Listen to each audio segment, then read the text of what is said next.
Welcome to the YouTube Creators Hub podcast, where we help you conquer the internet one video at a time. We cover everything from how to start a YouTube channel to how to make a video go viral. And now, here's your host, the one and only Dusty Porter. Hello, everyone, and welcome to this week's episode of the YouTube Creators Hub podcast. This is episode 326. My name is Dusty Porter, the host of the show, where each and every week I interview a wonderful YouTube creator and I talk with them about their journey on the platform. So this week is no different, but before that, I do want to give you guys a little bit of an update on what's going to happen in the next few weeks. So we're going to have some normally scheduled interviews, as we normally do here on the podcast, but then we're going to have our annual State of YouTube for 2022 going into 2023 that I record. It's about an hour-long episode that I do each and every year with Nick and Dee Nimmin, and we talk about kind of the different things and changes within YouTube.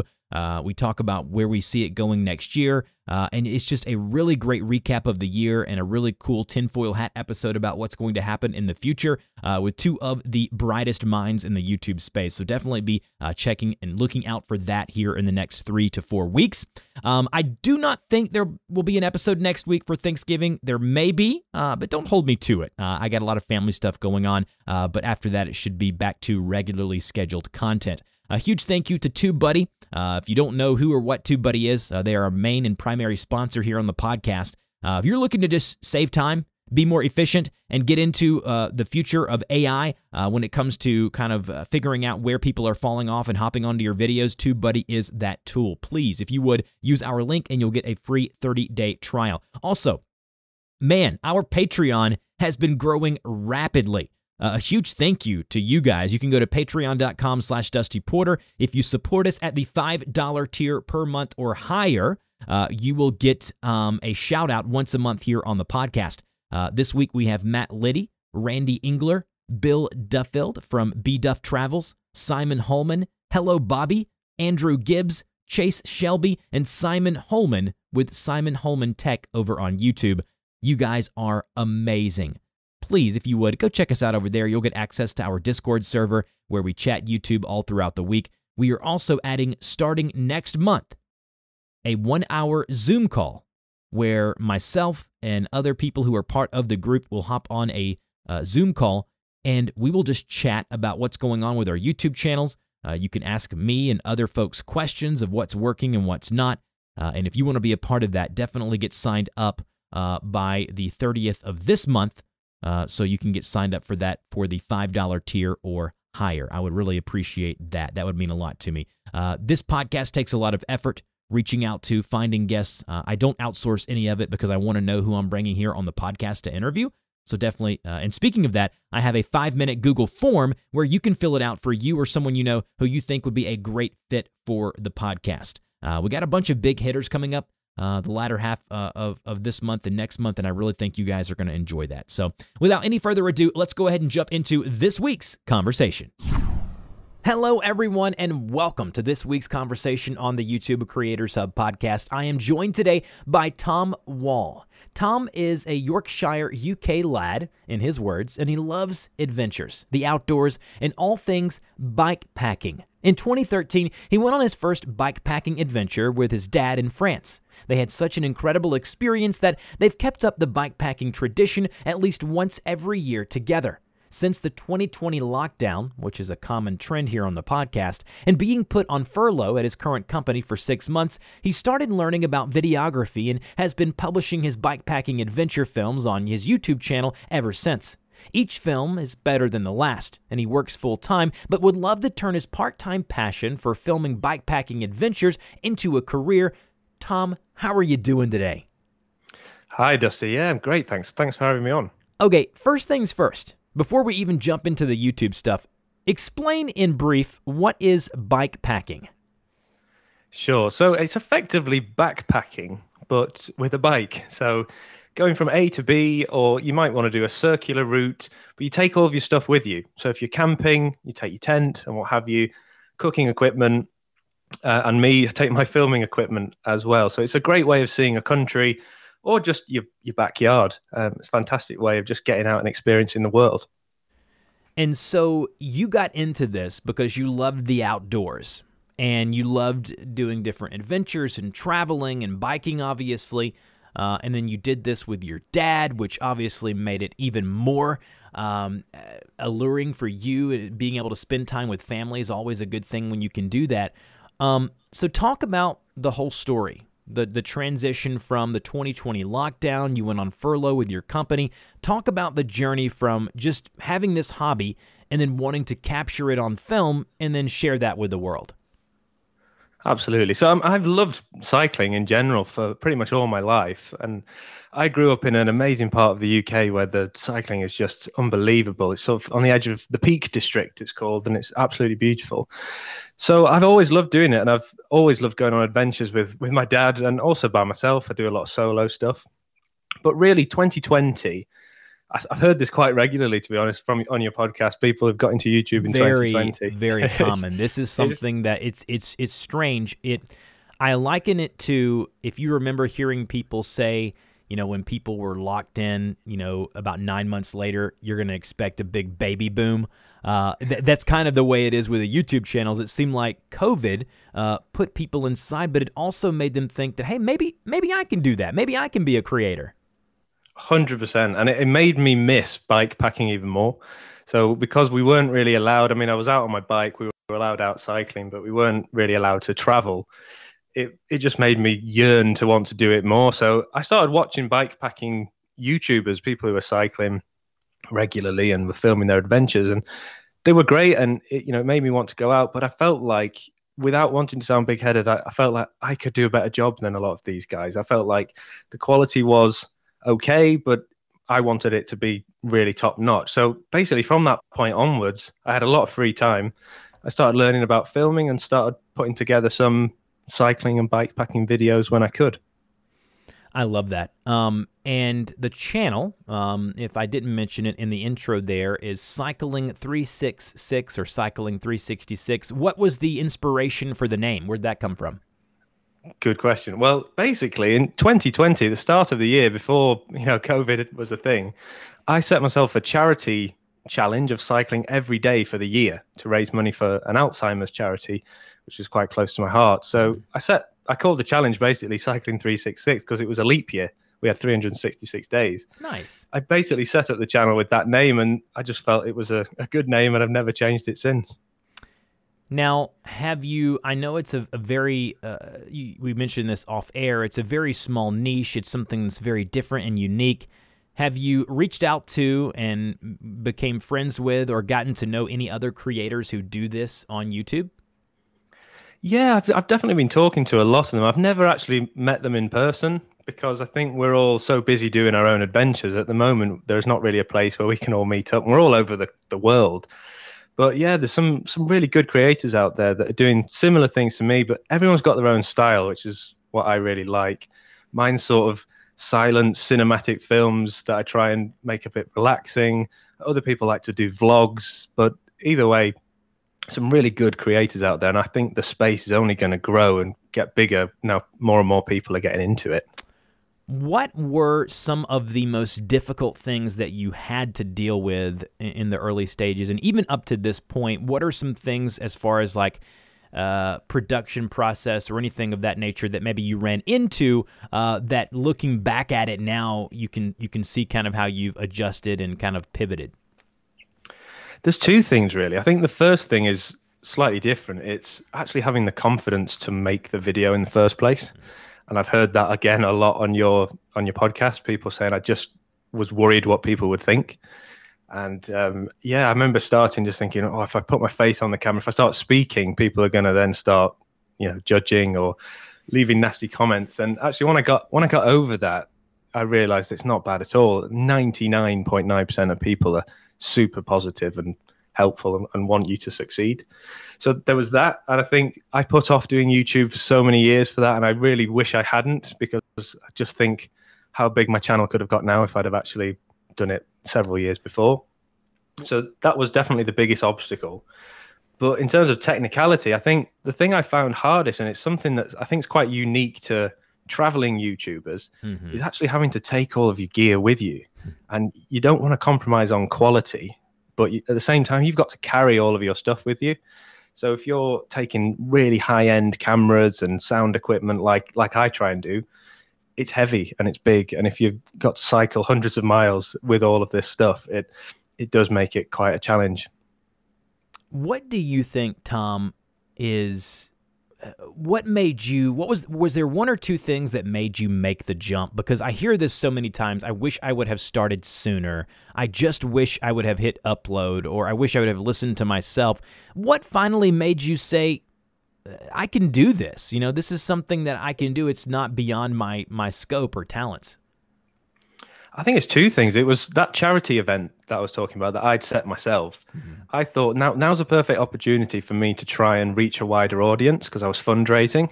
So I thought, if I put a film together of all these cycling rides that I'm doing, will I be able to raise more money for the charity? And it worked. You know, I ended up raising, I think it was £3,000 or £4,000 in the end, which for me was the most I've ever raised. And so I was really happy with that. But I suppose as well, it was the lockdown. It was seeing other people doing it and thinking, you know what, these guys aren't much different to me. And if anything, some of these guys have got hundreds of thousands of subscribers. And I think I could do that, if not better in some cases. So that's what really motivated me. It wasn't to set out to try and prove I was amazing and better than everybody else. That wasn't the point. It was, I wanted to tell my story. And I felt if these guys could do it, then there's absolutely no reason why I couldn't do it as well. I love that. I love that. That's exactly right. There's no reason, absolutely no reason. I love hearing that. That's wonderful. When you look back at it now, at your journey up to this point, what is something that you wish you would have known sooner? Something that you look back at and you're like, man, if I just would have known that sooner, it would have saved me hours of work time, or maybe it would have made my videos that much better. I think, to be honest, it's the audio. And I think this is quite a similar thing for traveling YouTubers, is that you're not in a studio. And obviously audio is important for every video, but when you're out and about and it's really windy, you get water on your microphone as well, it can start to sound awful. And I think people really switch off when all they can hear is loud wind noise when they see cycling videos. So something I wish I'd done from the start is invest in really good audio equipment. So, you know, dead cat on the microphone, stop the wind coming in. But as much as you can afford, I think it's worth splashing out on the microphone, because it just adds to that ambience and people are more likely to stick around and watch your films for longer without getting put off. Yeah, since we're here, why don't you talk about that, recording audio outside of a kind of a predetermined studio? What are some tips and pointers that you could give folks and that you've learned over the past few months? So I think it starts with, like I say, investing in the right equipment. But the most important thing is getting a microphone that you can put a dead cat or windshield on to stop the wind from getting in. We all know what it sounds like when you have really windy audio. It just ruins it. So if you're going for a really beautiful cinematic film that I'm trying to do, I don't want that. So I definitely would recommend people going out and investing in that if they can. But also another thing, I do a lot of drone footage in mine, and obviously drone doesn't have audio, otherwise it would be terrible. It's just that awful buzzing noise. So one thing I have been doing fairly recently, all of 2022, is actually recording some separate audio as well. So if it's like the trickle of a river or a waterfall or just the wind in the leaves, and then I overdub that on the drone footage, and it just gives a much more cinematic effect. And I think that's something that everyone should consider. If you're doing any form of outdoors filming, try and record some audio separately as well, in case the audio doesn't go to plan, or if you're using drone footage and you want to put it behind that to make it sound super good. And what are you using hardware-wise, I mean, as far as the microphone? I actually use a Rode Video Mic Pro Plus, which is sort of plug in to the camera that I use, which is a Sony A7 III. And that's pretty much it, really. I know my GoPro and things also has a built-in mic, but I try not to use that as much as possible, and I just stick with the Video Mic Pro Plus. And as far as how that works when you're out and about, is it a lapel type microphone? How is it connected to you? And how does it work when you're like riding or if you're out in wind and things like that? So the microphone is actually a shotgun microphone. So it sits on top of the camera. And I don't really do a lot of speaking in my films until the end, where I do a bit of a run through. But by then I'm in the studio, so I have different microphones that I can use. But it's just a shotgun microphone, and to ensure I get the best quality, I just make sure that the preamp is quite high, so the microphone's doing a lot of the work and not the camera, and just make sure that it's got a good secure windshield on it to stop that awful wind noise. Yeah, that awful wind noise. And so you go back and do a lot of dubbing in post when you kind of record your voiceover. Yeah, I do, just to make sure it's got the desired effect, really. I think I'm trying to move away from sort of action films and make it a little bit more immersive, cinematic and things. So by having maybe some relaxing sound effects in the background, I think it adds to that effect. Yeah, I agree. It's funny. I'm not big into, and at first I didn't quite understand the whole ASMR phenomenon, but my kids introduced me to, they call it, my youngest daughter calls it crunch, which is this lady who gets on camera and she has these things designed and made that look like real life items like pencils and erasers, but they're made of like food. And she does the thing where she gets real close to the microphone and she adds these like really like natural sounds to it. It's so bizarre, but you can't look away. And so sound, my point is the way sound and audio can affect a video and content is so critical. And so it's good to hear you talk about that's one of the things that you try to focus on. It's one of your focal points. So now I want to kind of transition into monetization. Has your channel been monetized from YouTube?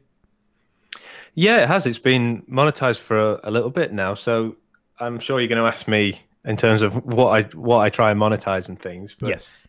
It's not a massive earner yet, but I feel like I've set the groundwork for when it does grow, which I'm hoping it will keep doing, that it should be enough at some point that I can start to move away from my current job, which I do really love, but yeah, being able to go out filming and cycling for a living would be way the absolute better. Dream.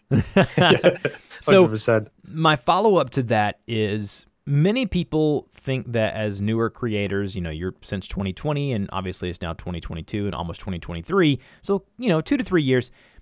What are some things that you did that you think helped you get the 4,000 hours of watch time and the subscriber threshold that you needed? What are some things that you think you've implemented that kind of helped you get there? Because people think that it's unobtainable, that's just so difficult to get that, and I completely disagree.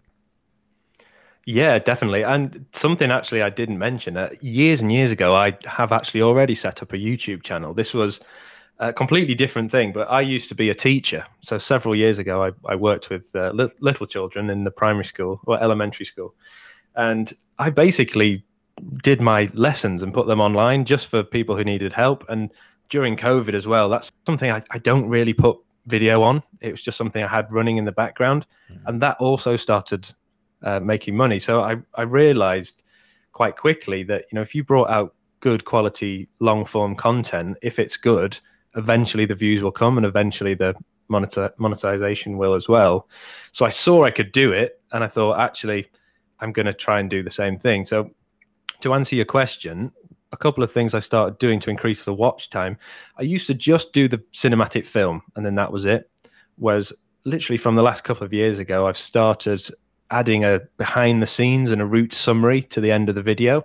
So that adds maybe another 10, 15 minutes to the video. And if people want to go away and do the same route that I've done or see how it panned out for me and what went wrong, then they can. And actually, just by having that at the end, it's not really any extra work. I'm happy to talk about the ride I did, but people might get another 10, 15 minutes of video from that, which obviously boosts my watch time as well. So explain that about what you're talking about at the end of the video and how you think that made a difference. So before, it was probably like a 9 or 10 minute video would be the maximum that I would do, because there's a lot of footage that you end up cutting to nice music, and it's amazing how that whittles down. You might have several hours of footage, but when you come to actually edit it, it might only be 10 minutes long. So in order to give people more quality and a little bit more for watching my videos, I wanted to explain to people what went wrong, what went right. Here's the route that I did, and I actually send everyone the routes in the route description so everyone can download them if they want to do the same route that I've done, and basically just let them in on things that they maybe didn't see or they didn't notice during the silent film. So I'll maybe explain a bit more about how I got there, what the weather was like, some tips, maybe don't do this bit of the route because it's not that great, try going this way instead. And I've had a lot of good feedback from that. And it also helps with the comments, because bearing in mind, we're trying to get as much engagement as we can. If people are then saying, oh, thanks for mentioning that, I've gone and done this route and I agree, don't do this bit, or when I did it last year, the weather was so much better than you had. And it just helps with that engagement as well as the watch time. I want to ask you now about yourself. What have you learned about yourself, now that you are a creator? And by the way, folks, that's how it works, right? It's not like you've got to reach a certain threshold or size to be a creator. If you hit upload and you're on YouTube, you're a creator now, whether you like it or not. So what have you learned about yourself, good and bad, as far as things that you do well and things that you have to kind of improve on? Yeah, I mean, the thing I feel like I've improved on massively is just self-confidence and self-belief. Like, I don't feel like I've ever been someone who sort of knocks myself down too much. My confidence has always been okay, but actually when you realize these are quite amazing skills that you pick up just from planning a video, that takes a lot of work. And then actually, in my case, going out and executing a ride, taking all my equipment with me, filming it, then editing it, adding the music, uploading it, getting the tags right. There's a huge amount of things that you have to pick up. And if you want to improve your channel, those are naturally things you go away and work on. And it's just amazing the skills that you can pick up doing that. And you only get better the more you upload. That's my positive side of things. But I suppose the other side of the coin is you can, and I'm so guilty of this, get really obsessed with the analytics. I think the app that I use the most on my phone is the YouTube Studio. More than anything else, even social media. I constantly check it, looking at engagement time, how many subscribers have I got? Have I lost any since yesterday? Have I gained any? And what have you? It's something I think we can probably get too obsessed with. It's very important, don't get me wrong. But I'll look at someone who's brought out a video and I think, that's a good video, but how come theirs is doing so much better than mine? And what's the difference? And it becomes a massive obsession. And I think, if you talk to bigger YouTubers, you'll have seen like Mr. Beast, for example, he becomes obsessed with the analytics. And I think that is the key to being really successful. And obviously I haven't got there yet. We're getting there slowly, but it can also be a bit of a drain. I think sometimes you're constantly checking the analytics to the point that you almost miss the point. You brought out an amazing video for people to enjoy. Just be happy with it. Don't focus too much on the analytics. Yeah, it's tough though, because it's there, it's convenient, it's on your phone. When you got a minute, you're like, oh, I wonder how that video's doing. Or, I wonder, I've gotten recently, my new thing is looking at specific video analytics after a couple of weeks of being uploaded and seeing kind of where the traffic results are coming from. Like, is it external? Is it search? Is it, what's the keywords being, I'm getting even deeper into the pool when I probably shouldn't, but I completely agree. Being able to step away from that and move on to the next video is an important, it's kind of like athletes, when professional athletes, whether it be basketball, football, whatever it is, when they have a bad game or a bad play, the ability to move on and not let it affect you, the ability to not let your current analytics affect your future content, ooh, that's a big one. And I think that if you're able to do that, you can you'll find success. So as we kind of close out here, I want to talk about the future for a minute. What are you looking to do with the Cycling 366 channel and in the future, short term and long term? Great question. Well, at the moment, I'm bringing out a bikepacking adventure film every single month, and I'm expanding that now. So I've got a new Q&A series as well. I also, actually, after listening to one of your guests, Austin Armstrong, I've started repurposing a lot of my content as shorts and reels and TikTok videos as well. So I'm carrying on doing that. But the plan really is to keep doing what I'm doing, bringing out the best videos that I can, so that at some point, the revenue is enough, or maybe I'm getting some conversations with sponsors where I can move away slowly from my work. Because the main thing really with my sort of YouTube career, if you like, is that it takes up a lot of time. The adventures themselves could be a couple of weeks, and there's only so many days annual leave or holiday that I get a year. Whereas if I had the flexibility to focus on it full time, what I think I would do, and this is something I'm really wanting to do, is to actually do fewer adventures, but make them even more epic. So some ideas I've had, cycling the length of America, all the way from Canada down to Ushuaia at the bottom of Argentina. But for me, I just can't do that because of where I live and the time that constraints that I have. But I feel like the bigger and more epic the films, the better. And if that means doing fewer adventures in a year, but making the videos longer and more entertaining, then that's what I want to do. Absolutely. No, I couldn't agree more with that. I just recorded an episode for my other podcast, Two Buddy Express, talking about quantity or quality, or finding the good middle ground and what works for you, and being able to understand your channel and your space. Whereas I may be able to do 3 to 5 tutorial videos on my channel, it may be good for you, Tom, to do 2 videos a month, but make them more epic. So being able to figure out what that cadence is for you and your channel is so important. Yeah, and I think that's a top tip I would give to anybody. I think for me, I would rather bring out higher quality, longer form videos, but fewer of them. And I think the views will come. But if you're in a space where you can bring out loads of content, then obviously do it. And I think that will help you accelerate to get where you want to go. But just the nature of my channel, I would literally need to be bikepacking all year round to actually get that level of cadence. Yes, absolutely. Well, Tom, this has been an awesome interview. Thank you so much for joining me on the show this week. Can you let my audience know where they can get in touch with you?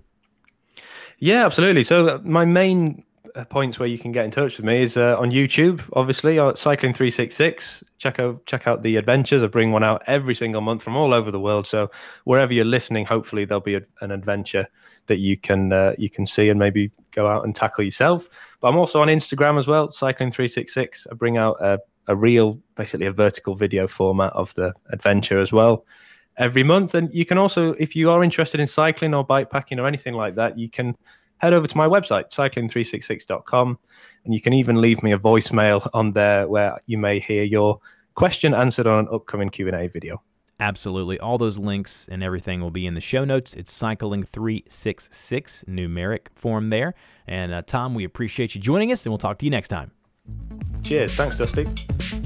You've been listening to the YouTube Creators Podcast. We want to thank you and invite you to subscribe to the show, as well as support us on Patreon for great perks, such as having your YouTube channel featured on the show and a link on our website. Until next time, keep uploading those videos.